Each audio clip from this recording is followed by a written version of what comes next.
لہذا نبی علیہ السلام فرمائی چې د قیامت په ورځ قرآن د خپلو دوستانو شفاعت کی چې د ده سره یې په دنیا کې دوستي قایمه کړې وه، نن د خپل قرآن سره دوستي قایمه کړي. قرآن هغه شی دی چې که چیرې انسان قرآن په خپل ځان کې راولي، د هغه تلاوت وکړي، د دنیا او آخرت کامیابي به د دغه صرف بیا به هېڅکله ګمراه کېږي.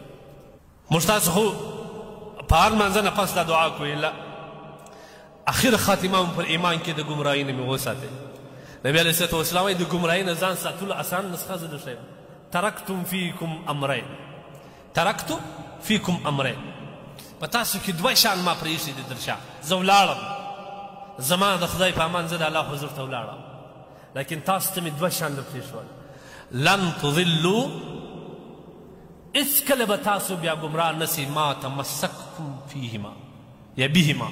که چیرې تاسو پر دغه دواړو شیانو منګولې ټینګې نیولې وې، هېڅکله مې نه پرېښوئ، په غم، په شادۍ، په سختۍ، په هر حالاتو کې مې دغه دوه شیان ټینګ نیولي وه.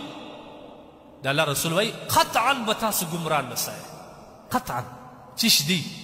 یو د الله رسول صلی الله علیه وسلم وایي کتاب الله و سنت رسوله، یو زما د رب کتاب دی، دغه قرآن دی چې دا زما او ستا مخې ته پروت دی. لس منټه د لمخه موږ مسجد ته نسي راکړی چې قرآن تلاوت وکړو. الله د الله رسول وایي که چا دغه قرآن باندې منګولې ټینګې ونیوئ، د قرآن هدایت ته یې غاړه کښېښول، هغه هدایت چې د قرآن و هغه ته یې غاړه ایښول، په هغې کې خپلې شخصي لانجې نه کول. د الله رسول صلی الله علیه وسلم وایي لن، دا د تأکید دپاره، قطعا به ته ګمراه نسې په دغه دوه شیانو. و سنت رسوله، د خپل محبوب صلی الله تعالی علیه وسلم پر سنت باندې عمل کول.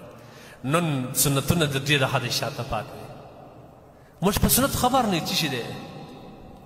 ډېر کسان ته به زه اوس دلته پوښتنه وکړم چې نبي علیه صلات وسلام عمر څو؟ هېڅ چاته به نه یې منو. دا زموږ د خپل نبي سره وفا ده. نبي علیه صلات وسلام پر څو کال باندې نبوت باندې مبعوث نه وي.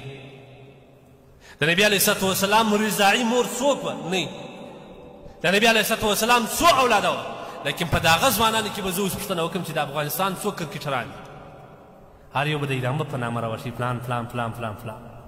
لیکن که زه درته وایم چې د رسول الله صلی الله علیه وسلم څو لوڼې وې، د رسول الله صلی الله علیه وسلم څو زامن وه، ژوندي څوک ولاړل، یو ته به دا نه وایي. دا خپله د ورایه زموږ د کرکټ او د قرآن مینه راښیي.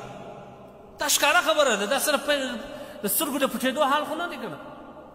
د دنیا کې چې هغه خبیث قوم دی، هغه خسیس قوم دی، هغه هندوان فلم والا فلمي اداکاران چې ورته وایي، د دې هر یو نوم به زموږ په ذهن کې ټایپ وي.